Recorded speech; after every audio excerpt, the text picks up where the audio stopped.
Hello everyone, boys and girls.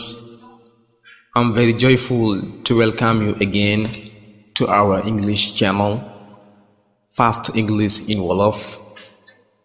Today you will be with Mustafa Saleh Diouf as the teacher, and our lesson today is about some irregular verbs and their meaning.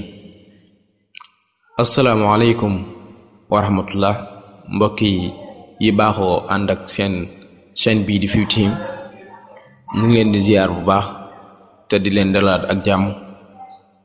tey nag leçon bi ñu fi am mooy yenn ci nga verbe yu irrégulier yi ak seenum firi ki fas yéene ànd ak yéen ci leçon boobu mooy Moustapha Saleh Diouf.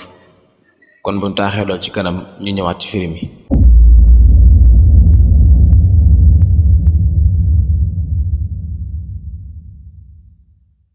mbokk yi irregular verb suñ ko bëggee xamle ci lu gàtt mooy verbe yi nga xam ne amul règlement buy wax ne nii leen koy former maanaam li ciy génne mooy danga koy mokkal jàpp ko ci gàttal loolu mooy irregular verb. beneen bi ci des mooy boo ko bëggee former dangay am infinitif bi mooy cosaanu verbe bi soo si paree nga yóbbu ko ci simple past bi mooy past simple bi di jëf ju passé wala past participle mooy participe passé bi. kon ñu ñëw ci verbe yi ñu fi am bi ci njëkk mooy be mooy infinitif bi di firi nekk. was wala were mooy nekkoon na. past participle bi nekk been bi ci toppaat mooy do did done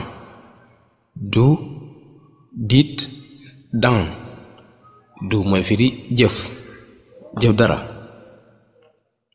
amaan nañ fi go went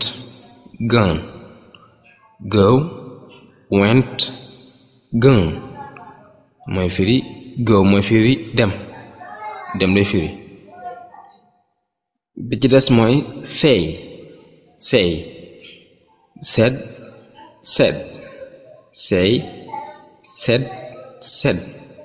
say mooy firi wax lay firi. make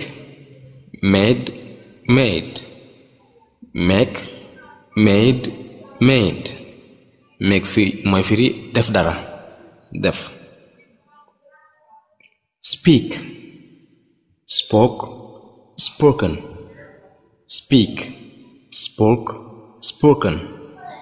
speak mooy firi wax lay firi moo xam ngay wax ab langue wala nga wax dara. know new known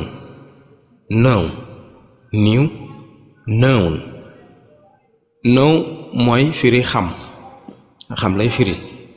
I know you mooy xam naa la. think thought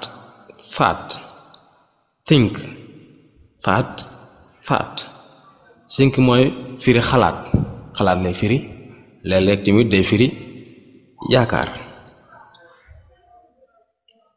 amaan nañ fi ba tey take took taken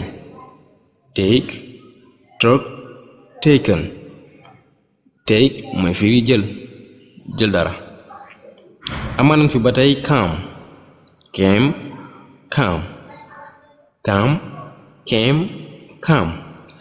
come mooy firi ñëw.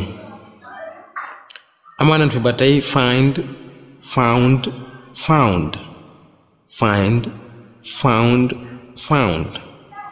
find bi mooy firi trouver dara wala fekk dara.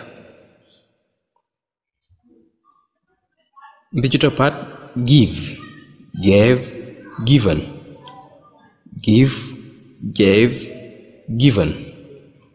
give mooy firi joxe dara.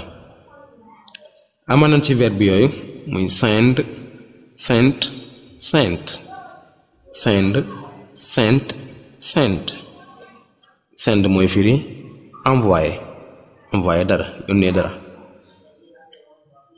Get got got get got got get mooy firi am dara am dara.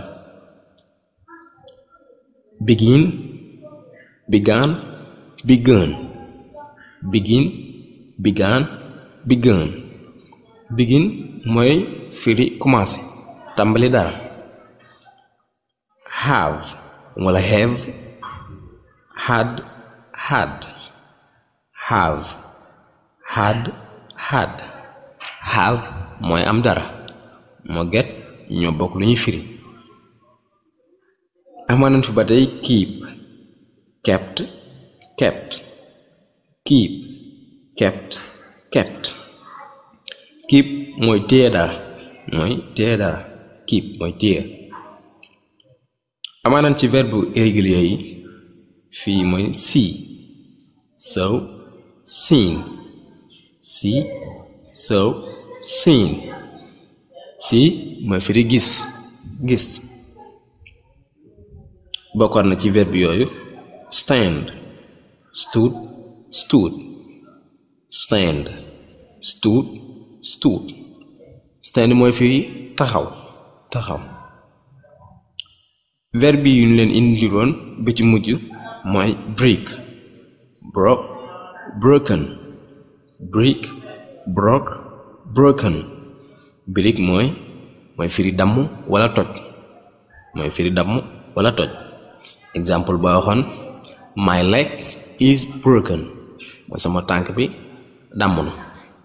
kon mbokk yi loolu la ñu indiloon ci verbe yi nga xam ne moo nekkoon irregular verb ngeen àndoon seen mbokk Moustapha Sarr Diouf ñu leen di jaajëfalaat bu baax ci topp gi ak bàyyi xel gi jërë ngeen jëf wassalaamu aleykum wa rahmatullah.